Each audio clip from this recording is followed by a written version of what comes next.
Vamos a compartir esta palabra. Por el comienzo vamos a charlar un poquito acerca de Moisés, acá en Éxodo 33.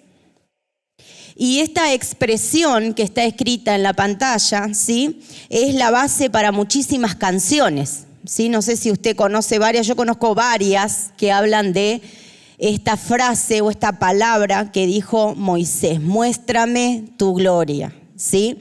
Muéstrame tu gloria. Y en el contexto que Moisés dice esta frase, es frente a un desafío que Dios le da, pero también a una palabra que Dios le habla, ¿sí? A una palabra que Dios habla sobre lo que él tenía que hacer en esa temporada de su vida, ¿sí? Vamos a leer Éxodo 33 desde el 12. Dice: un día Moisés dijo al Señor: tú me estás diciendo, lleva a este pueblo a la tierra prometida, pero no me has dicho a quién enviarás conmigo. Me has dicho, yo te conozco por tu nombre y te miro con agrado. Versículo 13. Si es cierto que me miras con agrado, permíteme conocer tus caminos para que pueda comprenderte más a fondo y siga gozando de tu favor. Y recuerda que esta nación es tu propio pueblo. En el versículo 14 dice: el Señor le respondió: yo mismo iré contigo, Moisés, y te daré descanso. Todo te saldrá bien. Entonces Moisés dijo: si tú mismo no vienes con nosotros, no nos hagas salir de este lugar. ¿Cómo se sabrá que me miras con agrado a mí y a tu pueblo si no vienes con nosotros? Pues tu presencia con nosotros es la que nos separa a tu pueblo y a mí de todos los demás pueblos. Y el Señor le contestó a Moisés: ciertamente haré lo que me pides, porque te miro con agrado y te conozco por tu nombre. Moisés respondió: te suplico que me muestres tu gloriosa presencia. Y el Señor le dijo: haré pasar delante de ti toda mi bondad y delante de ti proclamaré mi nombre, Jehová. Pues tendré misericordia de quien yo quiera y mostraré compasión con quien yo quiera. Sin embargo, no podrás ver directamente mi rostro, porque nadie puede verme y seguir con vida. ¿Sí? Después sigue relatando la palabra que Moisés puede ver, como entre comillas, las espaldas de Dios, ¿no? Dios se manifestó de esa manera tangible. Y en este relato nosotros podemos entender por esta charla que Moisés tiene con Dios. ¿Sí? En otros pasajes nos habla de que Moisés hablaba cara a cara con Dios. No significa que le veía el rostro, sino que era esa relación íntima y cercana con Dios, que es la que el Señor espera tener con cada uno de nosotros. Y en este momento Moisés le está suplicando a Dios que lo guíe, que le muestre su presencia, que lo acerque más a él. ¿Sí? Me gusta cómo lo traduce esta versión. En el versículo 13 dice: para que pueda comprender más a fondo quién sos, Dios. Y Moisés entendía la necesidad y la importancia de la presencia de Dios en su vida. Nosotros vemos en la palabra de Dios, en todo este relato del desierto, que era la presencia de Dios los que lo mantenía con vida. La nube que Dios había puesto para que el sol no los queme y la columna de fuego que Dios había puesto para que los guarde en la noche y no se mueran de frío. Ese símbolo de la nube y de la columna de fuego le mostraba al pueblo que Dios estaba sobre ellos y estaba con ellos, guardando sus vidas. Dios estaba proveyendo para toda su necesidad. Por eso Dios también les da el maná. Y Moisés comprendía que sin la presencia de Dios, todo lo que podamos hacer no tiene sentido. Sin la presencia de Dios no vamos a llegar a ningún lado. Sin la presencia de Dios no vamos a tener realmente saciada nuestra alma. ¿Sí? Por eso Moisés se expresa con estas palabras tan preciosas: muéstrame tu gloria, Señor. Yo quiero conocerte más, yo quiero estar más cerca tuyo. Y vamos a ir viendo a lo largo de esta reflexión que muchas veces hay muchas cosas que se ponen entre Dios y nosotros. Hay muchos pensamientos y sentimientos que no nos permiten acercarnos a Dios y entender que Él se quiere acercar a nosotros, ¿sí? Como lo dice en el libro de Santiago. El Señor le promete que iba a estar con él, le promete que le iba a dar descanso, le promete que lo iba a ayudar en ese desafío. Pero Moisés fue más adelante y le dijo: Señor, hermoso todo lo que me estás contando, pero que tu presencia esté conmigo. Acompáñame a este lugar que tengo que entrar. Acompáñame a esta situación que tengo que entrar. Acompáñame a este desafío que tengo que enfrentar. Y tal vez si nos ponemos a pensar, ahora vamos a ver varios ejemplos, hay muchas situaciones actuales donde nosotros necesitamos que Dios entre con nosotros. Y necesitamos dejar a Dios entrar a esas situaciones de nuestra vida. Porque a veces nosotros intentamos arreglar todo y después oramos y le pedimos ayuda al Señor, ¿no? Tenemos a veces esa característica. Pero hay áreas de nuestra vida donde tenemos que dejar que Dios entre a ordenar, a sanar, a darnos guía, a darnos dirección. Los desafíos con los que nos estamos enfrentando, que Dios pueda ser parte de cómo los vamos a resolver, ¿sí? Hay una frase que yo escuché desde niña en mi congregación y en diferentes lugares, y es que el Espíritu Santo es caballero, no se mete a donde no lo llamamos, ¿no? Por eso muchas veces podemos ver también en la palabra que muchas personas se chocaron la cabeza contra la pared porque no escucharon a Dios. No escucharon lo que Dios les está hablando. De hecho, Moisés también no entra a la tierra porque Dios le dijo: golpea la peña y va a salir el agua, y él le pegó varias veces por las dudas, ¿no? Entonces, vemos que estamos muy próximos, digamos, a no escuchar a Dios.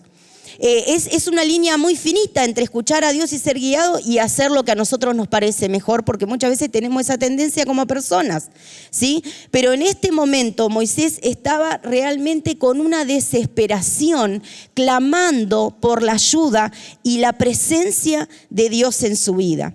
Hay salmos preciosos que nos expresan el valor de la presencia de Dios, ¿sí? Yo solamente los voy a nombrar. Ustedes, si quieren anotarlo o buscarlo y marcarlo en su Biblia. El Salmo 84 es un salmo, hace poquito lo compartí con las hermanas del Centro Familiar. Es un salmo que si lo vamos tomando por pedacitos, si no lo vemos entero, no comprendemos todo lo que el salmista nos está queriendo decir en ese lugar, ¿sí? Este salmo es el que expresa esto que también se ha transformado en muchas canciones. Prefiero estar en la presencia de Dios un día que 1000 días fuera de ella, ¿sí? Prefiero estar en los atrios de mi Dios, lo expresa así el salmista. Pero cuando va relatando el salmo, hace esta expresión y después empieza a decir: qué hermoso, Dios, es ver a los que confían en vos. Porque cuando pasan por el valle de las lágrimas, los transforman en una fuente. Y verán a Dios en Sión. Y van a ser fortalecidos, irán de victoria en victoria y de poder en poder. Y en una oportunidad recuerdo que me había quedado siempre con ese pedacito de qué hermoso, Señor, está en tus atrios. Y después en otra oportunidad estudié la parte del Valle de las Lágrimas, pero en un momento el Espíritu Santo me dio luz para unir a los versículos, ¿no? Entonces nosotros podemos ver cómo cuando hay lugar para la presencia de Dios en nuestra vida, hay procesos que vamos a vivir, pero no nos vamos a hundir en el medio del desierto. No nos vamos a hundir en el medio del proceso. El Espíritu Santo nos va a guiar para que nosotros podamos transformar esa situación, que puede ser un valle de lágrimas, en una fuente que le dé de beber de Dios a otros. Amén. Que pueda impartir ese agua de vida a otros. El Salmo 27, en el versículo 5, dice que Dios en el tiempo de la angustia nos esconde en su tabernáculo. El tabernáculo es símbolo de la presencia y la manifestación de Dios. Cuando estamos en tiempos de dolor, si le damos permiso, Dios nos consuela y nos esconde en su presencia. Y me recuerda mucho a lo que dice el Salmo 91. Con sus plumas te cubrirá y debajo de sus alas estarás confiado. Esos momentos donde necesitamos esa quietud de Dios, de poder tomarnos ese momento para que Dios nos dé fuerzas, para que nos aliente, para que nos guíe. Pero todo eso sucede cuando nosotros nos animamos a entrar en su presencia, ¿sí? A comunicarnos con Dios, a contarle a Dios cómo estamos, ¿sí? Y a veces yo entiendo, y también lo vemos en muchos salmos, ¿no?, que es tanto el dolor y lo abrumado que nos sentimos que no entendemos ni sabemos cómo hablarle a Dios. Pero la palabra dice que el Espíritu Santo intercede por nosotros con gemidos indecibles. Entonces, aunque no sepamos qué decir, estemos con el Señor, pasemos tiempo con Dios. Yo no sé cómo son ustedes, pero yo soy una persona muy inquieta, ¿no? Entonces, para mí, estar sentada mucho tiempo no me gusta. Yo prefiero orar caminando. Es más, en mi escritorio yo muchas veces oro caminando, digamos, ¿no? Tal vez un ratito me siento, pero después cada uno tiene su forma de ser.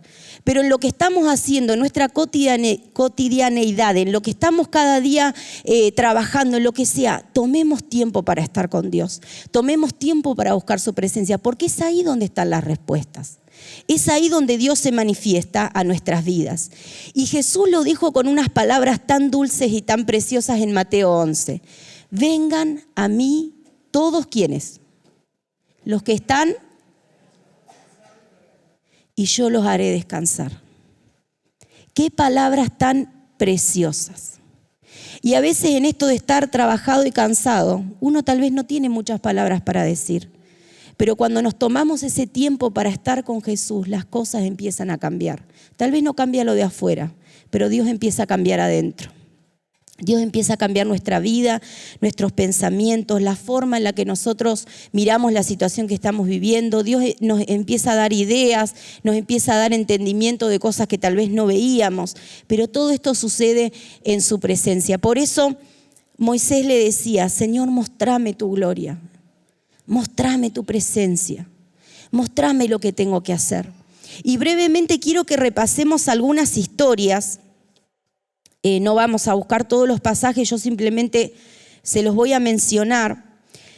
Y elegí estas historias porque el Señor me habló puntualmente de la vida de estas personas, ¿sí? La primera historia que quiero que repasemos juntos es la vida de Agar. En Génesis 16:13, ¿se acuerda de Agar? ¿Sí? En Génesis 16:13, Agar le dice a Dios, ella le dice a Dios, que Dios era el Dios que la ve. Ese nombre le pone ella a Dios, ¿no? Dios es el Dios que me ve, ¿sí? Y es tan profunda esa frase, porque Agar era una mujer que fue usada, maltratada y despedida, por así decirlo. Era una esclava, era una mujer que había sufrido mucho, que tuvo que hacer muchas cosas en contra de su voluntad. Y tal vez, creo yo, puede ser que en esa condición, cuando uno es muy maltratado, se sienta invisible. Pero Dios le habló en el desierto, no permitió que su hijo muera, no permitió que ella muera, y Agar vio un Dios que la tiene en cuenta. Y yo no sé cómo hoy nos estamos sintiendo, pero vio que hay momentos en la vida donde sentimos que la oración llega al techo, rebota y cae al piso, que somos invisibles para Dios. Pero Dios es el Dios que nos ve. Y Dios está viendo tu situación. Y Dios te está acompañando en tu situación. Por eso no te canses de orar por lo que estás orando. No sos invisible para Dios. No somos invisibles para Dios. Llegará el tiempo donde Él nos responda. Pero Dios es el Dios que nos ve. Amén. Nehemías, todo el libro, pero yo tomé solamente el capítulo 2, fue un hombre que tuvo una carga tremenda de poder reconstruir la ciudad de Dios. Pero había muchos pasos que había que dar, había que evaluar la situación, él tenía que tener el permiso del rey, él tenía que realmente apelar a la sobrenaturalidad de Dios para que le den permiso para irse. Él era un esclavo, no es que era un empresario de la época, sino que era un esclavo, dependía de la voluntad del rey de ese momento, que ni siquiera era de su pueblo, sino que era de un pueblo pagano. Pero Dios fue guiando todo porque el proyecto de Dios se iba a cumplir. Más allá de todos los obstáculos que tuvo Nehemías, el proyecto de Dios para él se iba a cumplir. El proyecto que Dios tenía para su pueblo a través de Nehemías se iba a cumplir. Y no solamente se iba a cumplir, sino que Dios le mostró que le iba a proveer todos los recursos necesarios para que ese proyecto se cumpla. Y no sé ustedes, pero yo estoy segura de que sí, muchos tenemos sueños, tenemos planes y tenemos proyectos. Y obviamente que, como lo vemos también en mucha de la palabra, como lo dice el Salmo 1, cuando estamos conectados con Dios, esos proyectos van a ser prosperados, ¿sí? Y si nosotros miramos nuestro proyecto a veces, pensamos que no sé si lo vamos a llegar a lograr. A veces no es un proyecto material, sino que tiene que ver con la crianza de nuestros hijos, con un proyecto educativo, con un montón de situaciones que podamos afrontar, ¿sí? Pero si miramos ese proyecto sin la presencia de Dios, posiblemente ese proyecto se quede nulo. Pero cuando sumamos a Dios a nuestro proyecto, Dios es el mejor socio. Dios es el que nos da todos los recursos para que nosotros lo podamos cumplir. Tal vez nos ha tocado muchas veces orar por hermanos que necesitaban cambiar de trabajo y era como que estaban atemorizados por eso, porque no estaban bien, pero realmente anhelaban estar mejor y a veces cuestan esos cambios, ¿no? Pero cuando ponemos a Dios a nuestro lado, nuestros proyectos tienen éxito, nuestros sueños se pueden cumplir, ¿sí? Y Dios no solamente nos ayuda, sino que nos provee, como lo vemos en la vida de Nehemías. Y le dio mucha inteligencia y sabiduría para tomar decisiones, y así lo hace con cada uno de nosotros.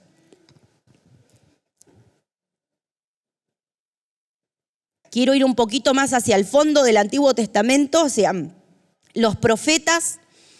En Isaías capítulo 6, es una palabra que yo estoy orando mucho en este tiempo sobre mi vida, pero también sobre la iglesia. Isaías tiene una visión de Dios, ¿sí? Y ve a Dios de manera particular, ¿sí? Isaías 6, capítulo 1. ¿Quién lo podría leer, por favor? Isaías 6, capítulo 1.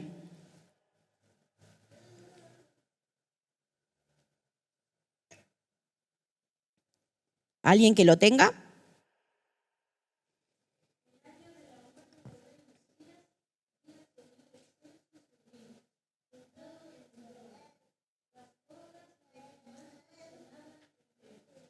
Gracias. Nos empieza a comentar en este relato que había muerto el rey de la época, ¿sí? Cada vez que antes de que mueran los reyes muchas veces había mucho lío, y más cuando uno moría lo tenía que suceder otro, ¿no? Era un momento de desconcierto, pero Dios se manifiesta a la vida de Isaías para comunicarse con su pueblo y se muestra en el trono. Se muestra gobernando. Isaías ve a un Dios que sigue siendo el soberano más allá de que las situaciones cambien. Hermanos, en este tiempo tenemos que afirmarnos en esta palabra. Dios sigue en el trono. Dios sigue gobernando. A Dios no se le escaparon las cosas de las manos. Ni de tu vida, ni de mi vida, ni de lo que estamos pasando como sociedad. Dios sigue gobernando sobre todas las cosas. Dios sigue siendo soberano. Dios sigue al control sobre todas las cosas. Y tal vez hoy necesitemos ver a Dios, como lo vio Isaías, gobernando sobre esta situación que estamos viviendo. Gobernando sobre una situación que nuestra familia está atravesando. Gobernando sobre lo que nuestra nación está atravesando. Necesitamos ver a Dios de esa manera. Volviendo hacia atrás y yendo hacia adelante, porque voy a nombrar personas del Nuevo Testamento también. Hay 3 personas que se encontraron con Dios de la misma manera, por así decirlo, ¿no? Por un lado lo tenemos a un Abraham confundido porque había una promesa de Dios que no se terminaba de cumplir. Vemos a un Nicodemo que no entendía nada de lo que pasaba, pero que quería entender. Y vemos a los discípulos en el camino de Emaús, que estaban desesperados porque su Mesías se había muerto y no entendían qué era lo que pasaba. Y en cada una de estas historias, en esos momentos de confusión, Dios nunca levantó su dedo y dijo, eso te pasa por falta de fe. Dios a cada uno se tomó el tiempo de explicarle cómo venía la cosa. Y tal vez, ¿sabe qué? Tenemos que dejar de pensar que porque somos creyentes no podemos hacerle preguntas a Dios. Lea el libro de Job si usted tiene un problema con esto, porque el libro de Job está lleno de preguntas, ¿no? Y los salmos también. Y muchas veces vemos a Job realmente con enojo, ¿sí? Vemos en los primeros pasajes que él dice, ¿por qué no fui como un niño abortivo? Fuerte las palabras del hermanito, ¿no? Pero en medio de todas sus preguntas, Dios se manifestó a él y le contestó. Y si no preguntamos, hermano, no vamos a recibir la respuesta. A veces tenemos que tener esa osadía santa de, Señor, busco tu presencia porque necesito que me respondas esto. Necesito que me muestres esto, Señor. Porque peor es quedarse con la pregunta y llenar el corazón de amargura. Porque eso pasa cuando no entendemos lo que Dios está haciendo, cuando no podemos aceptar lo que Dios está haciendo. Nuestro corazón se comienza a llenar de amargura. Y por último, quiero mencionarle a la mujer que se la conoce sin nombre, pero que la nombra la Biblia como la mujer con el flujo de sangre. Esta mujer, en el contexto en el que vivía, como lo vimos también en Agar, era una mujer completamente excluida.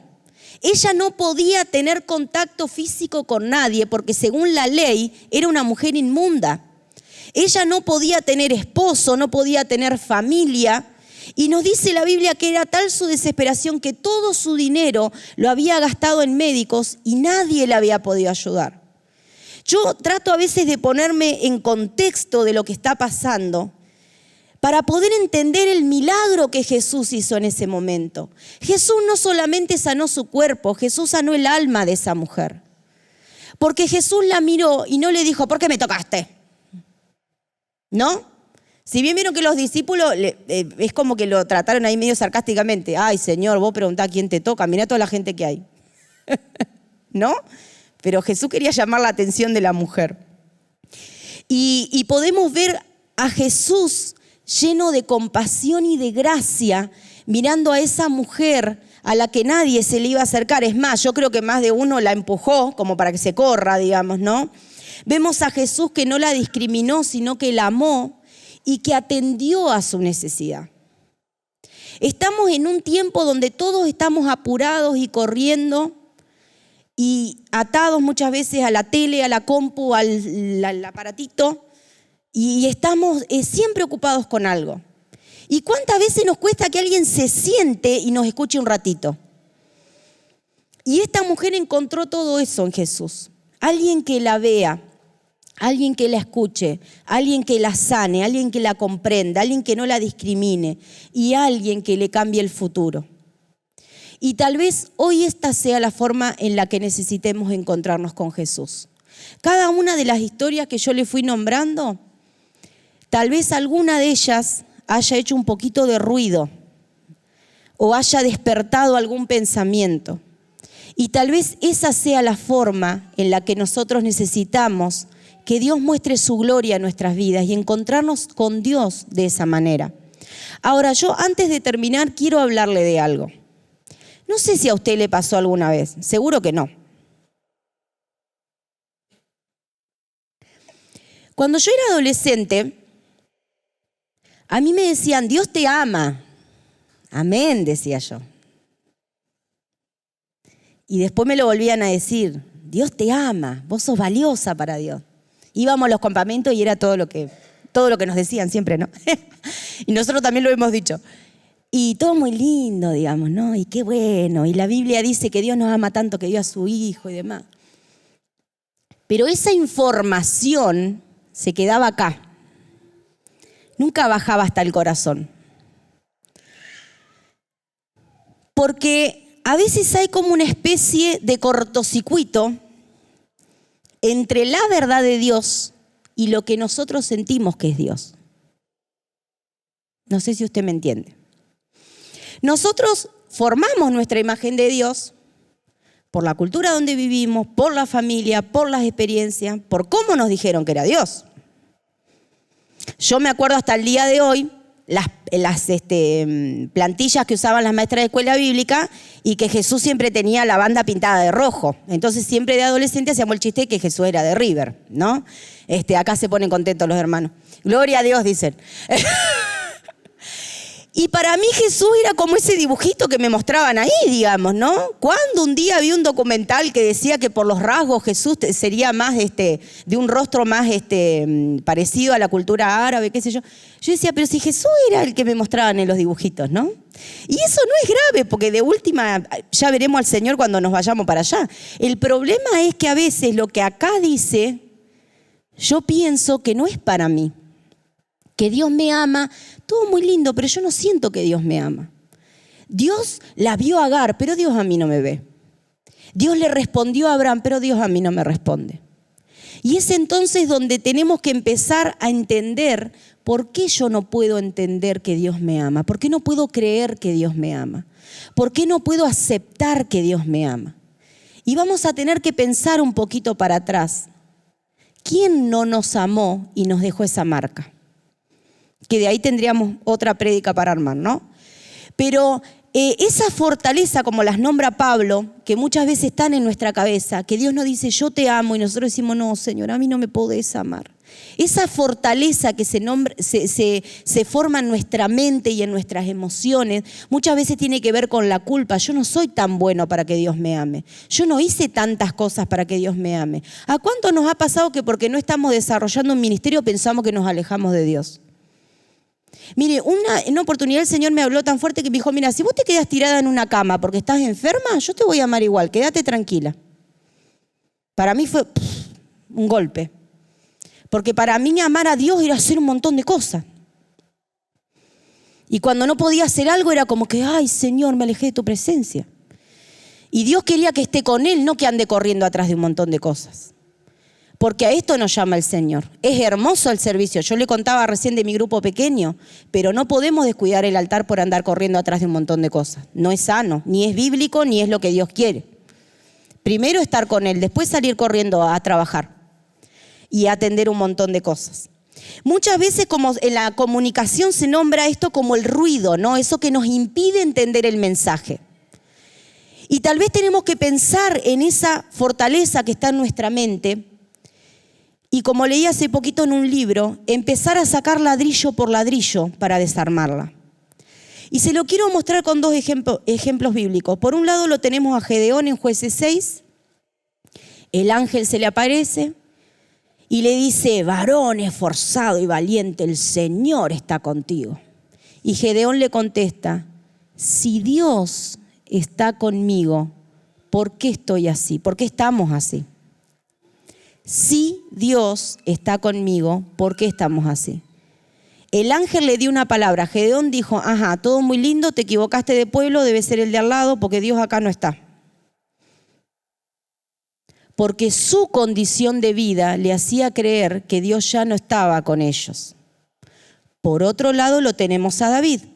Cuando va a enfrentar el gigante y le dicen, vos, pibito, vas a ir. Él que dice, mira, a mí Dios me defendió del león y del otro bicho que no me acuerdo cómo se llamaba, del oso, gracias por el aporte, porque yo siempre me mando en furcia con ese texto bíblico, ya lo leí tantas veces. Me defendió de esos bichos, ¿vos te pensás que no me va a defender de este? La imagen de Dios en su vida era un Dios que estaba con él y lo acompaña. Ahora, de Gedeón era de un Dios que se había distanciado. ¿Cuál es la imagen de Dios en tu vida? ¿Cómo es Dios para vos? Pero lo más importante, ¿cómo se quiere mostrar Dios en tu vida? ¿Cómo necesitas que Dios se muestre en tu vida? ¿Cómo tenés que aprender a conocer a Dios en tu vida en esta temporada? Hace un tiempito atrás el Señor me empezó a ministrar mucho con una palabra y con esto quiero finalizar. A veces los creyentes necesitamos aprender a estudiar la palabra de acuerdo a nuestra necesidad. Si usted necesita sabiduría, léase y apréndase de memoria, se puede, los proverbios. Si usted necesita consuelo, abrácese de los salmos. Si usted necesita instrucción, Vea cómo Jesús vivía en los evangelios. Estudie la palabra de acuerdo a su necesidad, porque si no, como lo dice en Hebreos capítulo 4, ese socorro oportuno no llega porque yo no lo estoy buscando. La palabra tiene información para cada necesidad. ¿Y sabe qué también? Si le cuesta creer que lo que dice ahí es para usted, rompa un ladrillo por día, rompa un ladrillo a la vez. Yo me tomo de esta palabra y hasta que no me entre en la cabeza y en el corazón no la largo. Yo me tomo de esta verdad de Dios. Y si tiene que estar con Juan 3:16 todo el año hasta que termine, hágalo. Pero crea que Dios lo ama. Porque creer que Dios lo ama es la base para entender que Dios no lo está dejando solo y que ese problema que está pasando no lo necesita resolver solo. Muchas veces estamos agotados porque como Dios le dijo a Moisés, yo voy a ir con vos y te voy a dar descanso. Nosotros como pensamos que Dios no está, vivimos agotados de patalear solos y de querer resolver solos. Y necesitamos aprender a descansar con Dios. Necesitamos aprender a conocer a Dios cómo Él se quiere manifestar y de acuerdo a esa necesidad que nosotros estamos teniendo. Por eso en Oseas 6:3 dice, esforcémonos por conocerlo. Oseas 6:3 dice, oh, si conociéramos al Señor, esforcémonos por conocerlo. Él nos responderá tan cierto como que viene el amanecer o llegan las lluvias a comienzo de la primavera. Tal vez hoy tengamos que orar, Señor, mostrame tu gloria en esta área de mi vida. Mostrame tu presencia en este momento que me siento solo, peleando solo. Señor, mostrame tu gloria. Mostrame tu gloria en mi salud. Mostrame tu gloria en mi familia. Mostrame tu gloria en esta necesidad. Pero hermano, hay que ser proactivo en esto. El Señor está dispuesto a darnos todo, pero nosotros tenemos que clamar. Nosotros tenemos que buscarlo. Yo no sé usted, pero yo veo que desde que comenzó la pandemia, es como que estamos ahí tecleando, ¿no? Con algunas cosas. Con la oración, con la palabra, con el ayuno. Y si a usted le está pasando, levántese porque hoy es un día nuevo. Hoy hay una nueva oportunidad de buscar al Señor. Hoy hay una nueva oportunidad de dejarle nuestra vida en las manos de Dios, de poder encomendar al Señor y de decirle, mostrame tu gloria, Señor. Mostrame tu gloria. Yo quiero volver, Señor, a conocerte. Yo quiero conocerte más. Yo quiero entender, Señor, tu palabra para esta temporada de mi vida. Yo quiero entender, Señor. Háblame de esta temporada de mi vida. Y Dios le va a responder. Porque si hay algo que le interesa a Dios, es estar con sus hijos, es cuidar a sus hijos, es amar a sus hijos, es bendecir a sus hijos. Dios lo ama, usted no es invisible para Dios. Siga clamando, siga buscando, porque Él se quiere manifestar a su vida. Yo le pido a los chicos si pueden cantar la última canción que habían compartido y tal vez hoy tenga que haber un nuevo encuentro con el Espíritu Santo. Y empezar a entregarle cosas que luchamos nosotros solos, empezar a decirle, Espíritu Santo, yo te necesito acá. Ayúdame, Espíritu Santo, saname, dame fuerzas. Tal vez estamos luchando para entender que Dios nos ama. Empecemos a orar, Espíritu Santo, quebrantá esa fortaleza porque yo necesito entender que mi Padre me ama. Yo necesito creer que mi Padre me ama y creerlo por fe hasta que lo podamos entender y sentir. Yo lo invito a que se ponga de pie.